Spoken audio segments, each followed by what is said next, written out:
नमस्कार दोस्तों, आपका हमारे चैनल पर स्वागत है। तो देखिए, जो सुप्रिया सुले जी ने ये मुद्दा उठाया है ईपीएस 95 का, जो प्रधानमंत्री से जॉब करते हुए उन्होंने पूछा है कि ईपीएस 95 के रिलेटेड जो भी आपने वादे किए थे उस पर आप लक्ष्य नहीं दे रही है, आप उस पर कोई एक्शन नहीं ले रहे हैं। तो उन्होंने उनको ईपीएस 95 से रिलेटेड जो भी क्वेश्चन थे वो उनके सवाल किए हैं, लेकिन प्रधानमंत्री ने उस पर कोई जवाब नहीं दिया है। तो उन्होंने जो बातें कही है वो हम आपको इस वीडियो में दिखाने वाले हैं, लेकिन हम आपको बताना चाहते हैं, अगर आप नए हैं तो हमारे चैनल को सब्सक्राइब ज़रूर कीजिए, और सब्सक्राइब के साथ साथ अगर वीडियो अच्छा लगे तो लाइक ज़रूर कीजिए और अपने दोस्तों के पास शेयर कीजिए। तो चलिए देखते हैं सुप्रिया सुले जी ने क्या मुद्दा उठाया है ईपीएस 95 पर।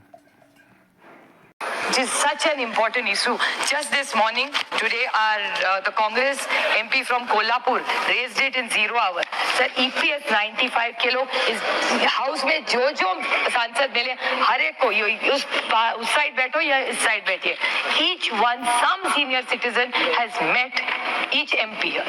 EPS 95 की डिमांड, सर आपको आश्चर्यचकित होंगे, लेकिन in 23-25 the pension corpus and only the interest earned is 51,000 crores, and what is the money given is 14,000 crores, and this was the commitment given by Prakash Javadekar ji. I don't want to name because Arun ji is no more, but उनके साथ बहुत सारी meetings हुई थी, and Prakash Javadekar ji had committed in a press conference that अगर हमारी सरकार, तब की मोदी सरकार जी और आज की एनडीए सरकार है, ये जब आएगी तो हम ये EPS 95 का पैसा देंगे. They have not given this money, sir. I urge them to give this EPS 95. Supriya Sule जी ने, देखिए दोस्तों, क्या कहा वो आपने सुन लिया होगा। फिर से एक बार सरकार को सुप्रिया सुले जी ने ईपीएस 95 से रिलेटेड फिर से घेरा है दोस्तों, और उन्होंने कहा है कि जो प्रकाश जावड़ेकर है उन्होंने मोदी सरकार के जब सरकार थी तब उन्होंने वादा किया था, लेकिन उस पर अभी उन्होंने कुछ एक्शन नहीं किया है। जब कमेंटमेंट करते हैं लेकिन बाद में एक्शन नहीं करते उस पर, ऐसा सुप्रिया सुले जी ने कहा है। तो देखिए, सुप्रिया सुले जी बता रहे हैं कि जो प्रकाश जावड़ेकर है उन्होंने जो बातें कही थी अब तक उस पर कोई एक्शन नहीं लिया। तो प्रकाश जावड़ेकर ने क्या बातें कही थी, क्या कमिटमेंट किया था, वो हम आपको दिखाने वाले हैं। तो चलिए देखते हैं प्रकाश जावड़ेकर जी ने क्या कहा था।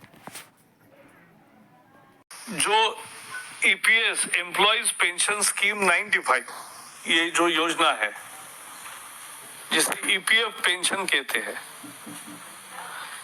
ईपीएफ पेंशन या नाम एक्चुअली है एम्प्लॉयज पेंशन स्कीम 95, ईपीएस 95। इसमें मिनिमम पेंशन 1,000 करने को जा रहे हैं, ₹1,000 केवल। भारतीय जनता पार्टी मांग करती है कि ये 1,000 नहीं बल्कि 3,000 रुपए मिनिमम पेंशन होना चाहिए। 1,000 रुपए मिनिमम पेंशन करना ये मजदूरों के साथ धोखा होगा और एक टोकनिज्म होगा। चुनाव के पूर्व संध्या पर एक सौगात दिखा रहे हो, लेकिन प्रत्यक्ष वो पिटन्स है, और ये एक तरह से मजदूर विरोधी ही कदम होगा, क्योंकि this is too little and too late. ये बहुत कम है और बहुत देरी से आया है, क्योंकि पिछले 4 साल से ये प्रस्ताव श्रम मंत्रालय ने दिया था, जिसे यूपीए सरकार ने हमेशा बाजू में रखा था। हम मांग करते हैं कि कम से कम 3,000 रुपए पेंशन होना चाहिए और वो महंगाई से जुड़ना चाहिए। It must be index to the inflation. देश में आज 5 करोड़ मजदूर इस में हर महीने अपने तनख्वाह से 8.33 देते हैं, वो उनका प्रोविडेंट फंड में जमा होता है। 5 करोड़ मजदूरों के जो मालिक है वो भी 8.33 देते हैं, जो पेंशन स्कीम में जाता है, 8.33 बाय एम्प्लॉयर। लेकिन सरकार है कि जो केवल 1.16 देती है। अब ये 1,000 रुपए कर, और इसलिए हुआ हो क्या रहा है, 5 करोड़ मजदूर इसमें हर महीना भरते हैं पैसा। इसके 41 लाख कर्मचारी है पेंशनधारी,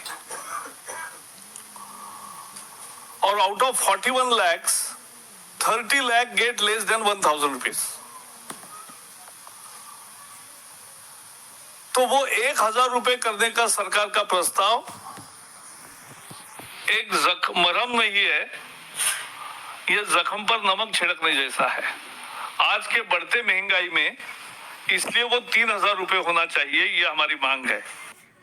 ये है बीजेपी के सांसद प्रकाश जावड़ेकर। दोस्तों इन्होंने कहा था कि जो EPS 95 है, जो पेंशन धारकों को 1000 रुपये मिलते हैं, वो बहुत कम है, वो जैसे जले पे नमक छिड़कने जैसा है। लेकिन उनका कहना था कि वो जो 1000 थे, उनके बजाय उनको 3000 रुपीज़ मिलना चाहिए था, ऐसा उनका कहना था जब वो सत्ता में नहीं थे। लेकिन जब उनकी सत्ता अभी आ गई है तो वो उन पर कोई एक्शन नहीं ले रही सरकार, ऐसा जो है सुप्रिया सुले जी का कहना है। सुप्रिया सुले जी बोल रही है दोस्तों, प्रधानमंत्री से जवाब कर रही है कि देखिए जो आपने वादे किए थे, वो जो कमिटमेंट किया था वो आपने कंप्लीट नहीं किया, तो आपको वो कंप्लीट करना चाहिए।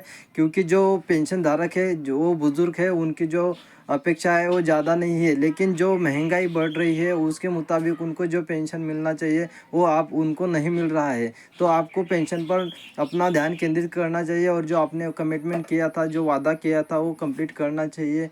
और जो पेंशन धारक है, देखिए आज के ज़माने में जो महंगाई है वो आसमान छू रही है। और जो आप जो टैक्स लगा रहे हैं वो खाने पीने पर टैक्स लगा है, जो कपड़े पहनते हैं उस पर टैक्स लगा रहे हैं। और उनको जो पेंशन धारक है उनको खुद का पेट नहीं भरना है, तो उनके साथ साथ उनके परिवार का भी जो खर्चा है उनको उठाना पड़ता है। लेकिन उनकी जो हालत है अभी वो खर्चा उठाने की जैसे नहीं है, क्योंकि वो बुजुर्ग हो गए हैं। और जो पेंशन है, पेंशन के बदौलत ही वो कुछ कर पाएंगे, लेकिन जो पेंशन है वो बहुत कम है और महंगाई बढ़ रही है। इसलिए आपको जो है पेंशन बढ़ाकर देना चाहिए, ताकि वो जो है अपना फ्यूचर ब्राइट कर सके, अपने परिवार का ख्याल रख सके और अपने परिवार की जो भी अपेक्षा है वो कंप्लीट कर सके। ऐसा जो है सुप्रिया सुले जी ने प्रधानमंत्री से जवाब में कहा है।